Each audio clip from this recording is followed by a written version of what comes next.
Hi, my name is Natalie. This is for the Fundamentals of Oral Communication class. I'm here presenting celiac disease for my audience.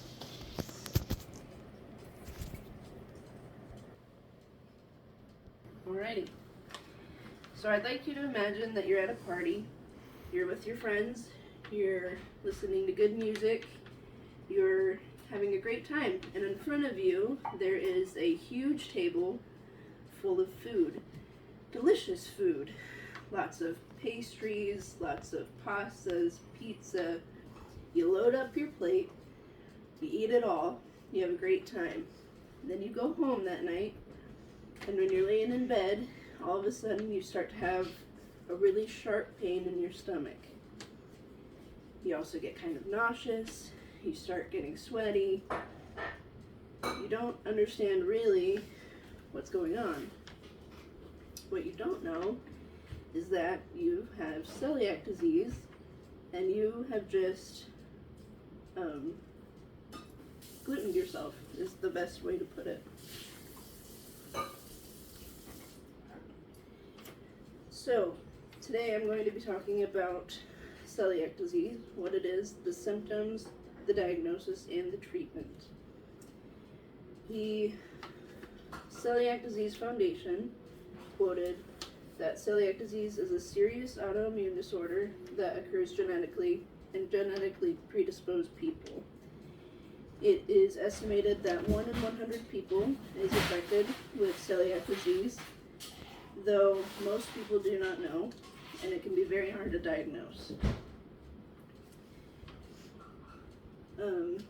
What celiac disease is, it's the immune response that breaks down the villi in your small intestine. The villi are these finger-like projections that help move food through your body. If they take too much damage from gluten, which is a protein found in things like pasta, wheat, rye, oats, barley, that protein can break down the villi and shrink them and make it hard to absorb your food. So, here's a great example of the villi. These are healthy. These help catch the food and pass it through your body. And then somebody with celiac disease, once they have food that contains gluten, the villi will shrink and it'll be hard to pass the food through the body. There are many types of symptoms that correlate with celiac disease. Most of them are based solely in the digestive tract. Things like nausea and vomiting, constipation, abdominal pain, joint pain. But they can also spread to other systems of your body and give you things like headaches and fatigue and even anemia. Having all of these different types of symptoms can make it very hard to diagnose celiac disease.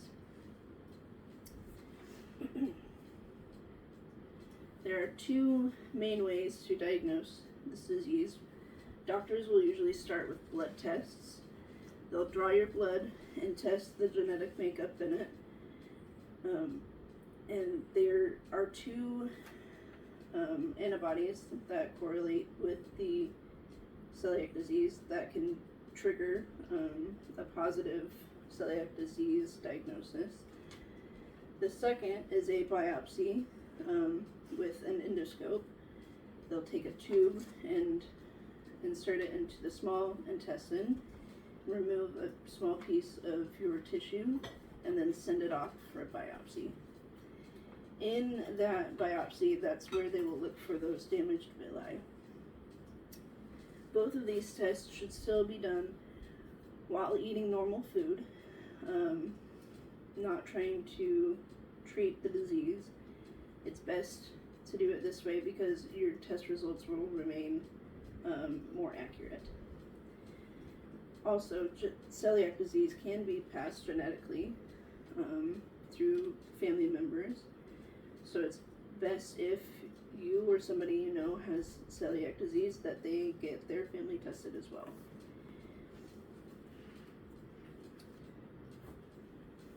So, there is no true cure for celiac disease.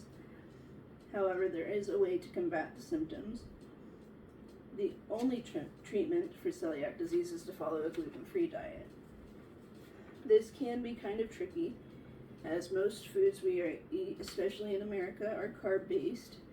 However, companies, especially within the last 10 years, have made great progress swapping things like bread, pasta, and baked goods for healthier, gluten-free alternatives. When you're following the gluten-free lifestyle, somebody should check their labels very carefully. They'll try to look for words such as wheat, barley, rye, natural flavorings, and they'll look for things like soy sauce, salad dressings. Those can very sneakily have gluten in them.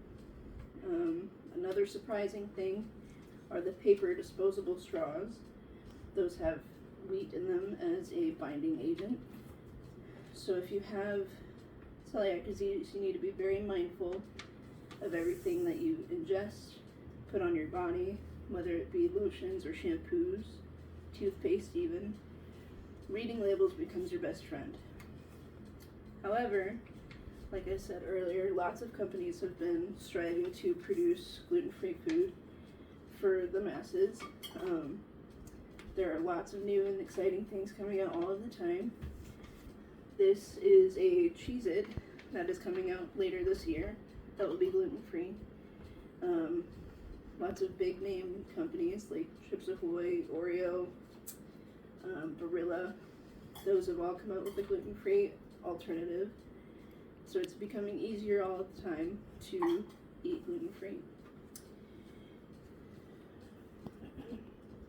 In conclusion, celiac disease is an autoimmune disease that, when ingesting gluten, will attack your body and cripple the villi that move the food through your body. This disease is diagnosed through blood tests and biopsies, and the best course of treatment is to follow a gluten-free diet. Early diagnosis is crucial. Treatment is effective if you follow the diet, and that is what I have for today. Thank you for listening. I hope you learned something. I appreciate it. Thank you.